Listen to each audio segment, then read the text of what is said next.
Good morning, Auto One. We're going to look at a brake inspection on a vehicle here, and I've got a 2001 Dodge Ram. We're going to look at first at rear brakes, because this has drum brakes on the rear. I'm going to show you the tools that we're going to use. I've got a battery-operated half-inch drive impact gun. Half-inch drive because if you take a tape measure and measure across this square drive, it's a half-inch as opposed to 3/8 or quarter. And then I've got an extension, and I've got a reversible socket. So this socket is 19 millimeter on that side, 21 millimeter on that side, and the half-inch extension fits in the center. On Snap-on, on all their sockets, if it's a metric socket, you'll see this little serration, this circle of little lines. We call it a knurling. I'm putting my hand back behind it so it'll focus on there. Hopefully you can see those. We call it a knurling. And that, so you can visually identify that it is a metric socket.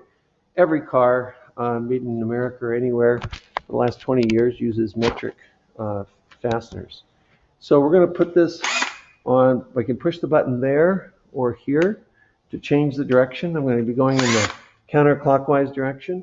I'm going to come over to the tire here, hold the gun square this way. I'm not going to lean it like that or like that, and just pull that bolt off there. There's one.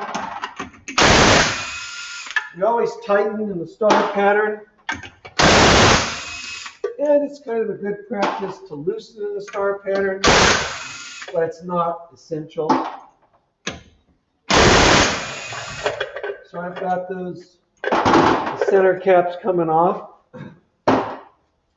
This is what we call a blind acorn style nut. Acorn style because it's got this 45-degree chamfer that centers the wheel around the stud, and it's blind in that it's got a cap on the back. It doesn't go through. Some go through. This is a blind one. So I'm going to grab the tire close to my body and kind of let it slide down so I don't hurt my back. Let that fall to the ground, and I'm going to bring this close here to the car so you can see it. That's a drum, okay? So this is a drum, and I've got the emergency brake off, and it's really important that you do, because if you don't have the emergency brake off, you won't be able to pull this off. So I can slide this off like that, and here's the drum, okay? So you can see it's got sort of a machine surface on the inside where I'm pointing up here and up here, this surface here. That's where the brake shoes contact the drum. So the drum is spun by the axle studs here. I'm going to reposition the camera because the brightness back here might make it hard to see, so give me a moment. So what we're looking at here is the brake drum assembly. And what you have here is what's called a wheel cylinder here.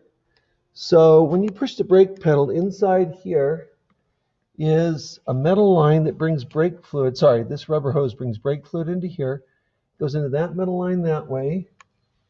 You can't see that, can you? Bummer. There we go. And this metal line this way. And that brings brake fluid up into the back here into this wheel cylinder. So when you push the brake pedal, hydraulic brake fluid goes into this. And I'm going to turn this other light off because it's freaking out. Give me one sec here. Okay, so brake fluid is going to come into this wheel cylinder here, and it's going to push out against this shoe, this arced shoe here, and against this arced shoe over here. These shoes have linings on them. I'm going to come in real close, and you're going to see the lining is just below my thumb there until you get to this little metal piece here. So let me pause this again. So what you're looking at here is it's actually a disc brake pad thickness gauge. Red being changed, yellow being it's okay, green being good. I'm going to use this to measure the thickness of this brake lining. And if I just compare this there, that's about the thickness there. So I'll bring the camera up close so you can see what I'm doing. I'm just comparing the gauge to the thickness there. And that's about how thick it is, maybe a little bit thinner. And this is a 5 millimeter. It says 5 millimeters right there on it. If I can hold still there and it focuses. Anyways, so this is about 5 millimeters here, and this is about 4 millimeters here. These drum brakes look like they're in good shape. What we also look for is for any signs of gear oil leaking or brake fluid leaking, and everything looks really, really good. I'm just kind of looking under there. Everything looks clean and dry. And the only thing I need to do now is check the other side. These rear brakes are squeaking a little bit, and so where this shoe contacts this backing plate, kind of back in between here, there's some little contact pads that I can lubricate to quiet that squeaking. But everything looks clean and dry. The thickness of the pads, of the shoe lining, is about 4 to 5 millimeters. And believe it or not, this is almost brand new thickness. So these drum brakes are just in fine shape. I'll pause and I'll set up a disc brake demo and we'll go from there. Okay, Auto One, we're going to look at this front disc brake setup on this 92 Suburban. And I'll turn the camera over so I can get in the picture here. I know you want to see me, just kidding. So this is the front disc brake rotor. This is the front disc brake caliper. The pads are in here, one on each side of the rotor. When you push the brake pedal, this mechanism squeezes together and stops the spinning rotor. You'll notice some funny looking grooves in this rotor. These are a special aftermarket rotor that increases rotor cooling, so it actually makes it brake a little bit better. So we're going to go ahead and come around the side here and look in this little window, if you will. And we're going to be looking at the pad thickness. So we can see a brake pad in here, and I'll put my indicator in there, and it doesn't quite fit. So I'm going to get the smaller yellow indicator and put it in there, and that one almost fits. So it's actually, sorry, there you are.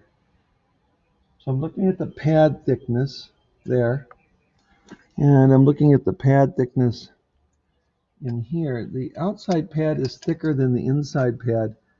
The inside pad is almost down to, well, it's actually it's tighter than 4 millimeters. So, and then the outer pad you can see up here is a little thicker. So if I put this like this, you should be able to see me putting the gauge in there.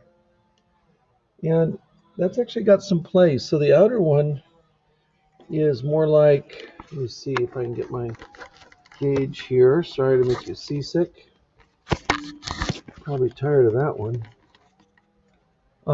The outer one, there it is more like 6 millimeters. So the inner pad is worn significantly more than the outer one. And that may be because when you act this pad here, and it's warning you that you need a brake inspection and probably need brake pad replacement. So what you can tell, because if you hear it and you touch the brake pedal, it'll instantly go quiet. If you don't hear the noise until you brake, then that's what we call pad vibration. But if you hear the noise and then it goes away as soon as you touch the brake pedal, that means your little squealer is touching the rotor, telling you that you either need a brake inspection and or the front brakes replaced. Okay, so that gives you an idea of what you're looking for. You're also looking to make sure there's no dampness anywhere, like the brakes are leaking. Okay, so that's our front disc brake inspection. You already saw the rear drum brake inspection, and we can argue that this car, at least the inner pad, needs to be replaced. You always replace them in pairs. So what we're saying is this car needs front brakes. Probably it'd be wise to do them sooner rather than later. Okay, that's it for now. Thank you so much.